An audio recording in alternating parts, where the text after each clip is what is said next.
I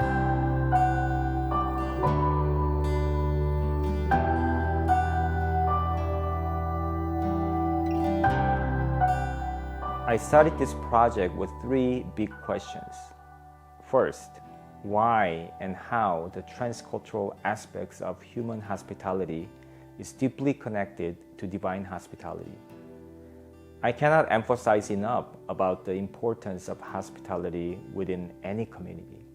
And as we were trying to cultivate a diverse worshiping community of our own, we found out that the role of hospitality was significant. So hospitality is practiced everywhere and in every culture. And in that sense, it's a universal practice of a human community and society.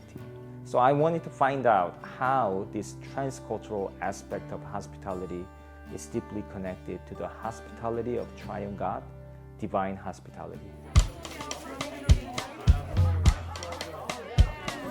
So today we experience some sort of Middle Eastern hospitality.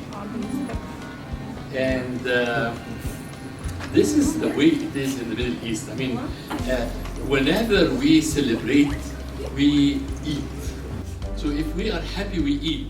If we are sad, we eat. If we are successful, we eat. If we are failing, we eat. And so everything is about food. The author of the Gospel of Luke describes Jesus' ministry approach and methodology in this way.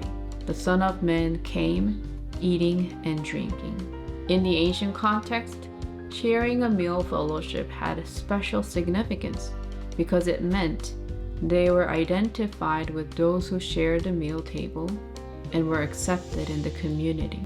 The second question was about the cultural expressions of hospitality depending on the culture of the host and the guest. Yes, hospitality is everywhere, but we cannot assume the practice of hospitality looks the same in every culture.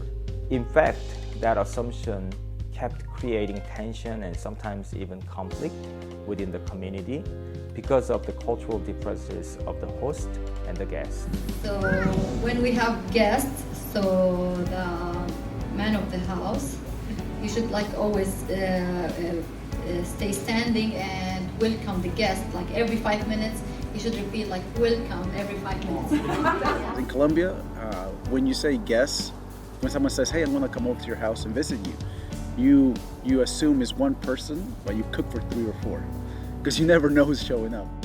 The last question is, what moves people to radical hospitality from cultural hospitality? Some people, a group of Christians, rather than simply practicing a culturally expected hospitality, they move into the radical hospitality. So what turns people into moving toward a radical hospitality? How do they overcome their fear towards strangers? How do they work with limited resources? And what makes them keep going? For I was hungry, and you gave me no food. I was thirsty, and you gave me no drink. I was what? A stranger, and you did not take me in. This is Jesus talking.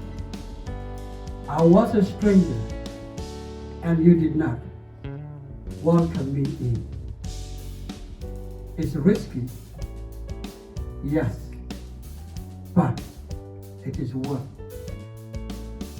When we think of hospitality, we often think of a perfectly prepared meal table, beautifully curated spaces, and happily entertained guests. However, hospitality is not just about sharing food and providing a place to spend the night.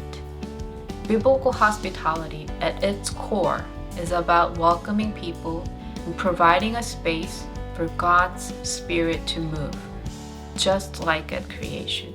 It is the means for the world to taste the goodness of God through the people of God. Therefore, it is intentional and missional. Today, may you recognize yourself and your own story as carefully crafted by the one who loves you best. May you offer yourself and your own story honor, and dignity. Amen.